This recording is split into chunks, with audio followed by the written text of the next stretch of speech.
All right, we're live. Okay. Welcome everyone to our Tuesday, May 7th meeting. We'll start with our land acknowledgement. I acknowledge with respect that we were in Robinson Huron Treaty Territory, that the land on which we are gathered is a traditional territory of the Anishinaabe and known as Boating. Boating is the home of Garden River First Nation, Batchewana First Nation, and historic Sault Ste. Marie Métis Council. Number 2 on our agenda is the adoption of minutes. Everyone had a chance to look over the minutes. Any comments or questions? I ask for a mover for the minutes, please. Graham, and the seconder? Jen, all in favor? Item number 3, declaration of pecuniary interest. There is none noted. Item number 4, everyone's has the agenda in front of them. I need a mover for the adoption of the agenda, please. Brenna, thank you. Can I add one small item, just with regards to the Northern Community or the Northern Community Center? Okay, go ahead, Jen. Just an inquiry about a charging station. I had some requests from some community members about a charging station, so I just wanted to add that as food for thought, or I don't know if there is one there, but just something to consider. So just a small addition. Yeah, so I'm gonna just add that as 7.4, I guess, to new business. Okay, thanks, Sherry. Yeah. Okay, and I need a seconder for the adoption of minutes, please. Mark, thank you. All in favor?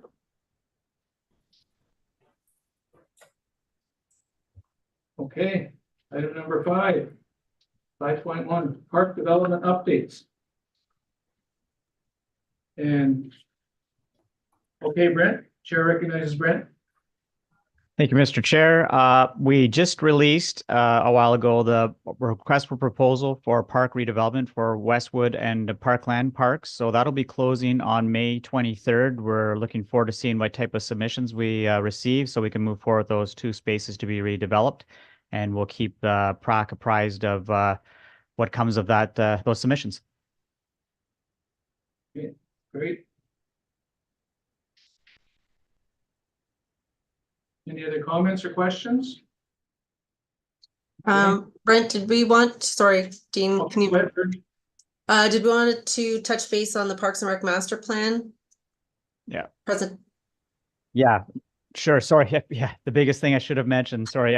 Coming to council this Monday, it'll be a Parks Recreation Master Plan presentation from Think Design. They'll be providing all the consultation results that have been done over the last year or so on the Parks and Recreation Master Plan, all the major themes that are coming from the plan, from the input from the public. And then I also have a council report that summarizes that. So this will lead the strategic direction of revitalization of our services for the next 10 years. So it's a 10-year plan, and we're quite pleased with it. It was a big effort for all the staff from cross-section from parks, recreation, community centers, and many sessions of consultation that we had great participation in. So we're looking forward to see what the themes are that come from this, and then how we action them. There's all a timeline with actionable items that come from that. So it really sets the work plan for our friend Virginia, Rob Santamarie, and all of staff that lead those areas, what they need to do, and then budget requests come forward from that plan to achieve it. Okay, thanks, Brent. Burge? And just to build on Brent, if any members want to attend the council meeting, it would be great if you're able to participate. The agenda will be posted in the public on Thursday, so it'll be an opportunity to kind of see where it's falling within the agenda. And if you can come down to be there, that would be awesome. Okay. Brenna, you have a question? Chair recognizes Brenna. Are we able to get a copy of the abstract of that study and kind of how the data was collected?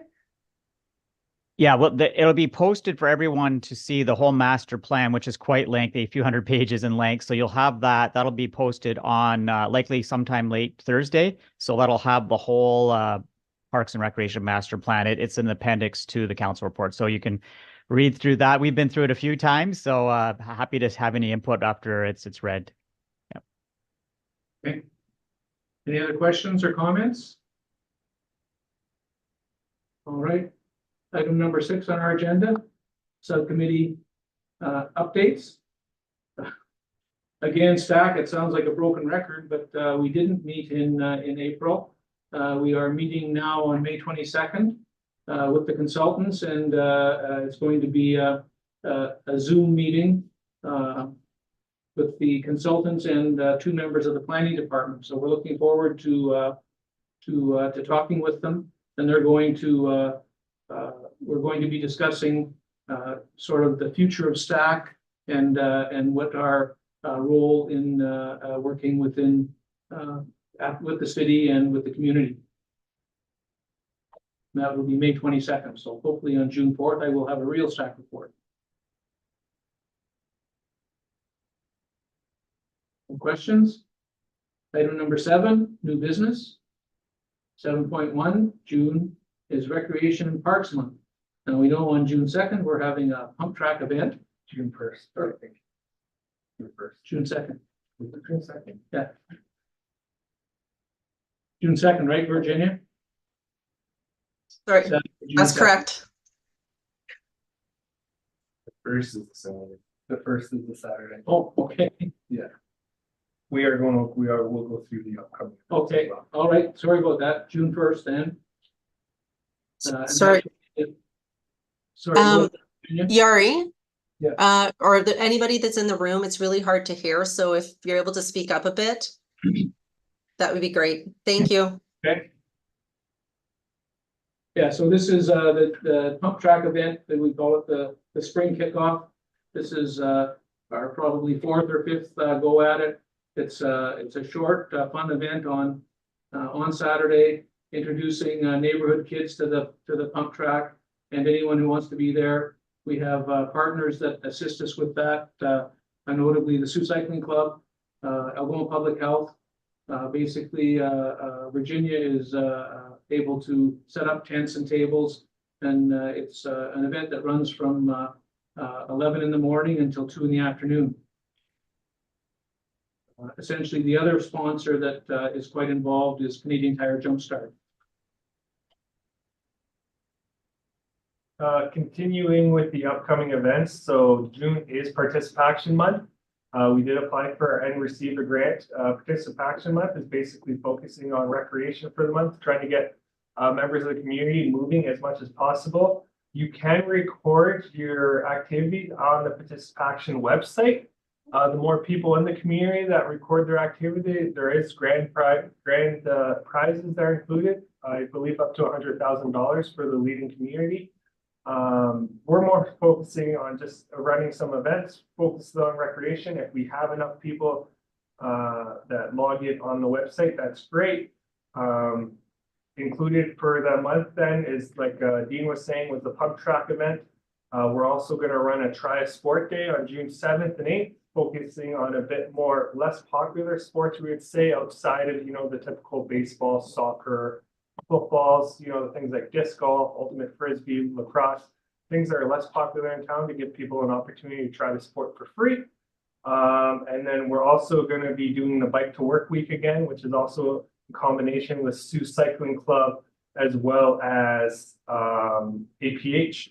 So that Bike to Work Week is going to be kicked off with the pump track event on the June 1st and run right through the Friday. We'll also have information out for that, a tracking sheet, as well as prizes for companies and individuals that participate in that. I didn't list it as an upcoming event, but also in June, we're going to have Go Skate Day on June 21st.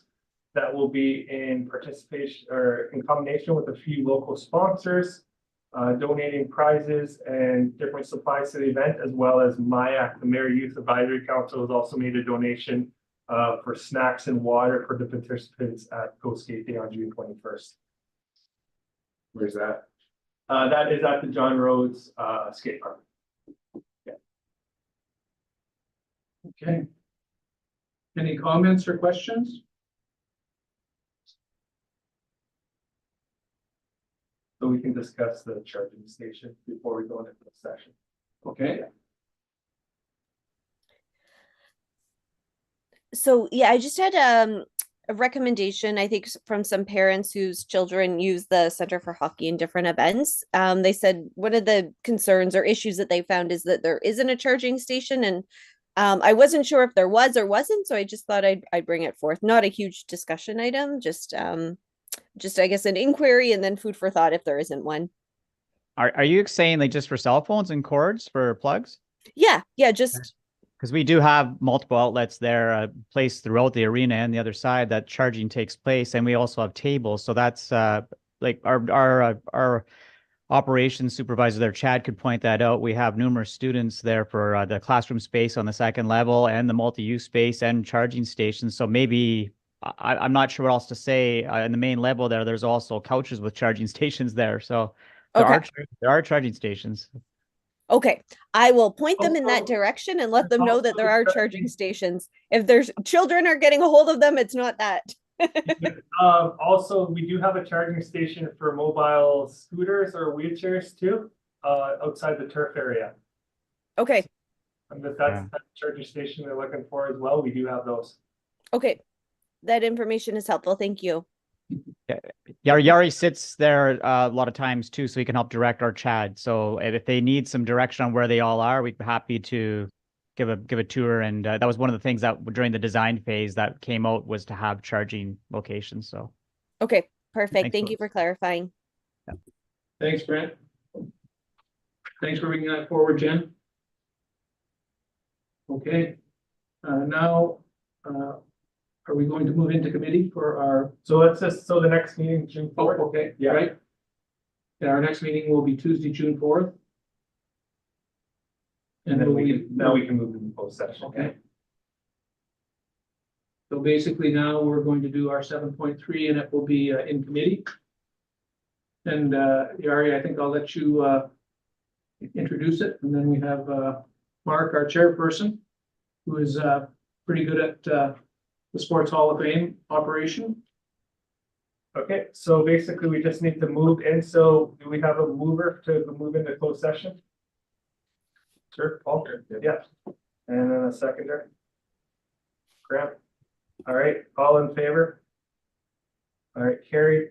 So resolve that Park and Recreation Advisory Committee proceed into closed session to debate the merits of the applicants of nominees of the Sports Hall of Fame. And further be it resolved that should the said closed session be adjourned, the committee may reconvene in closed session to continue to discuss the same matter without the need for a further authorizing resolution. All right, so I sent you guys the emails. I'm going to close this